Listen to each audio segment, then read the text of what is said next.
Have you been told you need to stop doing what you love, whether it's exercise, running, or a sport? Well, here at Dynamic, we don't like that answer. In this podcast, we'll talk to leaders in the health and wellness space from Southwest Florida to get the solutions you need to get you back to doing what you love. Welcome to the Dynamic Naples Podcast.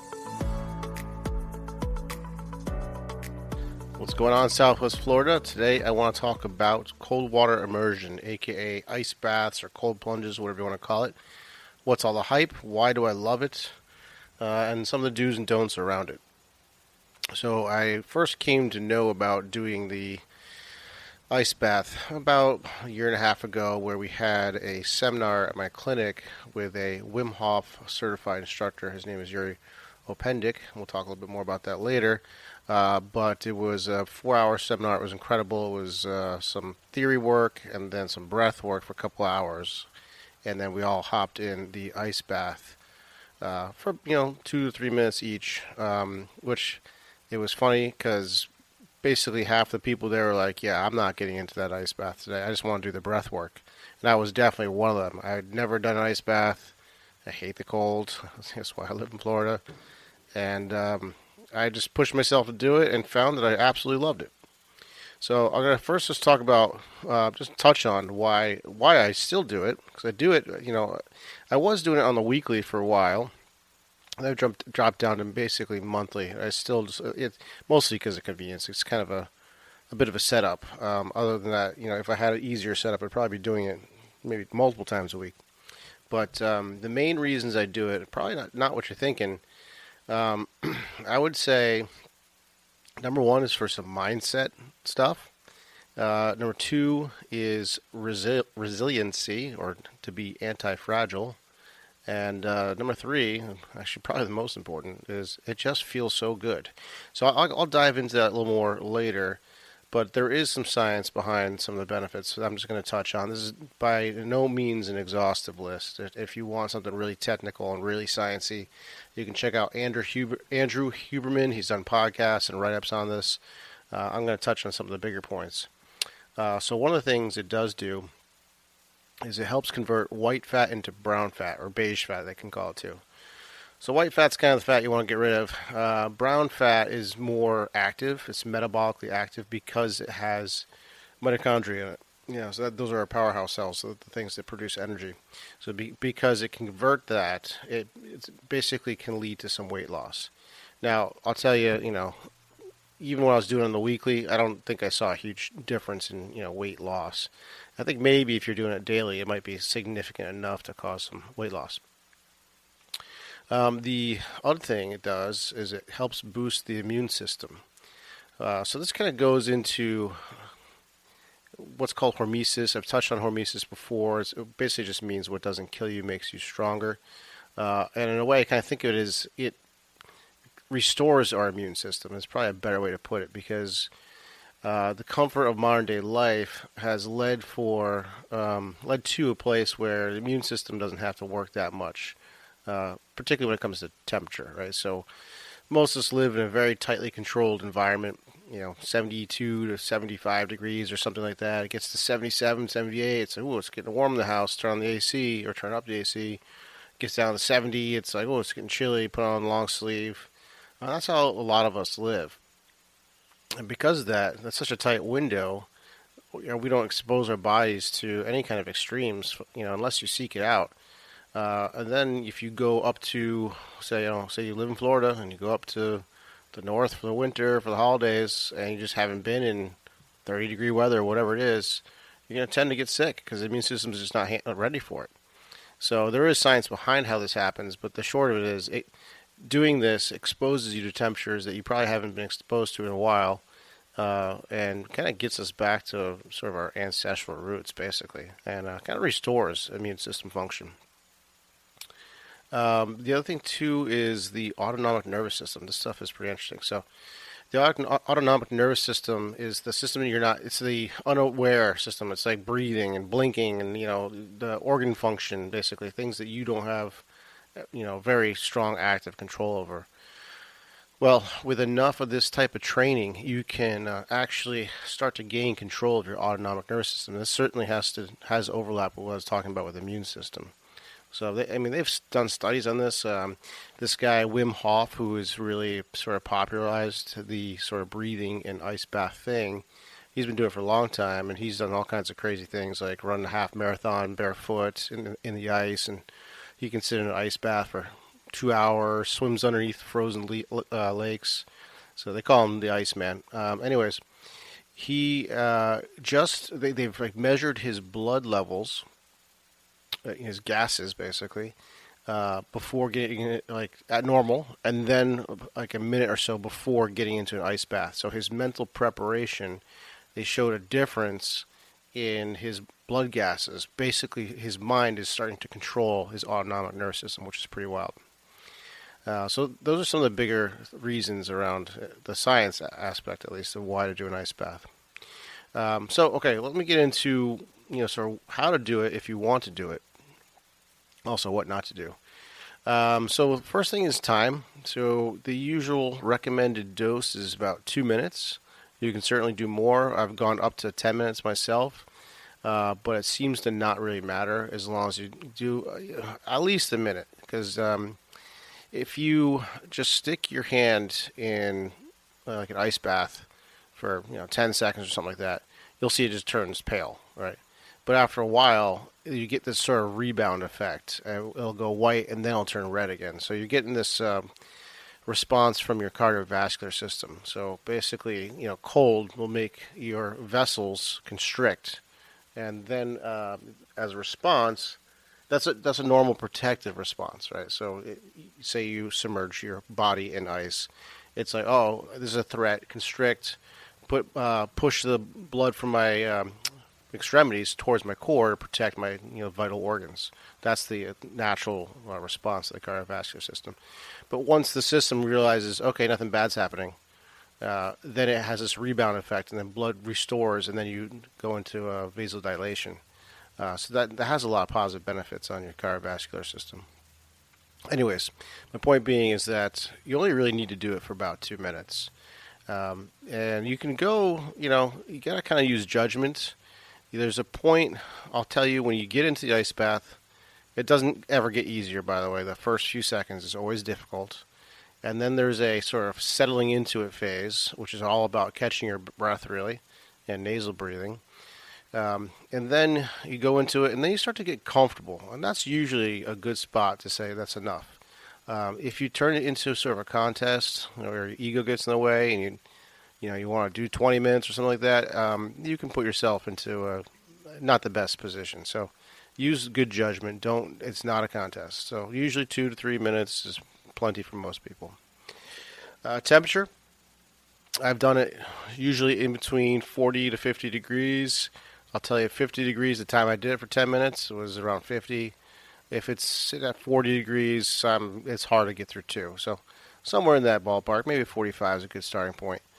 Okay, and then the breathing, I started touching that briefly. You're going to get in there the first time, and you're going to start hyperventilating, and that's going to greatly alter your blood gases and make it much more challenging. So what it's all about is deep, slow nasal breaths. The sooner you can catch your breath with it, the easier it gets really fast. It's kind of amazing. For setup, so you can get a cheap inflatable ice bath for about $60 on Amazon. It's super easy to set up, super portable. That's the one I use. You can definitely spend tens of thousands of dollars on a real fancy one. And there's some people will do like a DIY, buy a freezer at the Home Depot and convert it into a home ice bath. That sounds like a lot of setup, and that's not what they're intended to do, so you have to know how to do it right. There's videos out there on the internet on how to do that. That's for someone who wants to do it a little more frequently and make the setup a little easier, just a lot more upfront costs and upfront setup. So I honestly, the portable $60 ones are perfect. The other thing, do it with a friend. I don't really recommend doing stuff like this by yourself. Not only is it like more difficult, just things that are hard to do are easier with someone that's going to do it with you. But your limbs are going to be kind of hard to move after a few minutes in the ice bath. So it's kind of nice to have somebody there to kind of help you out. All right, so that kind of gets into what not to do. So don't do it by yourself. definitely don't do it in a body of water. People get themselves into trouble like doing it in a frozen lake or something like that. Because, like I said, sometimes your limbs might not work for a few seconds, and if you're in a body of water, you can get yourself into trouble real fast. So make sure you do it in a very controlled environment. Um, and then don't. I already talked about this before. Don't ignore your body. Listen to the signals it's saying. If things are not feeling right, if things are feeling shady, it's time to get out. And then the other thing too is keep it away from your training. So one of the things I didn't say is it helps with inflammation. And you'll read on the internet that it helps with inflammation, but that gets into the whole topic of inflammation and swelling. So inflammation is stage one of healing, right? And swelling is the leftover components. So there's a difference between those two words. We use those interchangeably, but that's not technically correct. So when you go and exercise to get stronger, you're basically doing micro trauma to the muscles, tearing them down a little bit. Then there's a response, basically a healing response, in other words, inflammation on a microscopic level. You don't want to block that signal.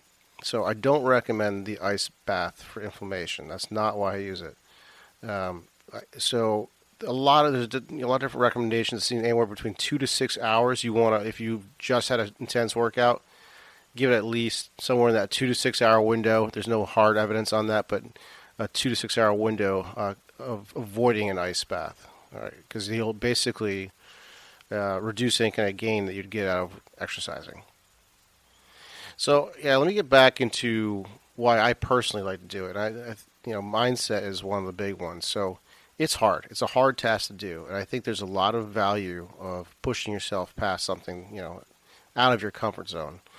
You basically just have to set your intention, say, I'm going to do this thing, and you do it. And you just think, I'm going to succeed at this thing. If you go into that ice bath thinking, there's no way I can do this, well, you're probably going to be right. You probably won't get through it. But if you can just sort of tackle your mind and set your intention to do it, you're going to do it, and you're going to feel pretty darn good about yourself. And I think that carries over to a lot of things. So suddenly, if you've done 3 hours in an ice bath, and then work is kind of crappy that day, that seems to sort of fade away, the stress from work, because you've done something much harder. The resiliency thing, okay, that's what I was talking about before with the hormetic effect. There's a lot of different ways to challenge your body. Obviously, exercise is one of them, but you want to be, this term that's being thrown around these days, I think is pretty accurate, anti-fragile. So we're talking about adaptation, really. So to get better and more resilient as a human, you want adaptation. So the equation for that is stress or stimulus plus recovery equals adaptation. So what's that mean? So working out, you stress or stimulate the muscle, you recover through proper nutrition and sleep, and then you get stronger. There's a similar thing here, right? The ice bath, and a lot of people will say this is like a great recovery tool. I'll talk a little bit more about that in a second. It's technically a stressor. So you're putting a stress in your body, a very cold temperature, then you rebound from that. And now you can tolerate greater temperature swings. But so the whole recovery thing is kind of interesting because it is technically a stressor. But I will tell you, that night you will sleep so well. I think it can have this sort of secondary recovery aspect to it because it's almost like a rebound effect to your overall well-being. After you've done that thing, you like some of the best sleep you'll ever have. And sleep, we know, is such a huge component of recovery. So those are the main reasons I like to do it. I love it. Everyone that I introduce to it loves it. It's one of those things that you think is going to be terrible, and you get in and you're like, it's actually not that bad. I'd rather get into a 40-degree ice bath than a 65-degree pool, oddly enough. I don't understand it, but it's true. Anyways, this September 24th, it's a Saturday, the same instructor that came about a year and a half ago, Yuri Opendik, the same instructor that came about a year and a half ago, Yuri Opendik, is coming back, and he's going to do the same seminar, and I can't wait. So we're going to be holding at the Show Me Strength gym up in North Naples. There's only 30 spots available because we have limited space, and if it's anything like last year, it will sell out, and it'll probably sell out quick. So I will drop a link in the description to this podcast if you're local in Southwest Florida, or even if some people traveled from Miami to do this event. This is one you don't want to miss. So check it out. Breathing, ice work. There is a lot of breathing you'll find that overlaps. A lot of theory behind the breathing overlaps with sort of the mindset training with the ice bath. They kind of go hand in hand. So I'm really excited about it. So anyways, that's all I have for you this week. I'll be talking to you soon. Do you have unexplained pain, or do you wonder just how healthy you are? When was the last time you had your blood tested? Blood chemistry analysis is a great way to stay ahead of any health conditions, and now you can have control of your health with Let's Get Checked. Let's Get Checked is an incredible company that sends blood tests to your home. You can choose from over 30 different tests, whether that's liver function, testosterone, micronutrient, cholesterol, or C-reactive protein, which is a marker for inflammation. It's sent to you with free shipping, and you get your results in 2 to 5 days, no physician referral needed. Use the code DPT30 for 30% off. Go to letsgetchecked.com and use the code DPT30. Did you know that you can get started with physical therapy without a physician's referral? Physical therapists don't just solve pain, we get down to the root cause and keep it from coming back. We also discuss all things health, such as nutrition and lifestyle changes. If you feel that you could use some help, let's get on a free consult call. Go to www.dynamicnaples.com and sign up for a free call. Also, if you like this podcast, please give us a rating wherever you listen to podcasts. It helps us spread the message. Thanks for listening, and we'll see you next week.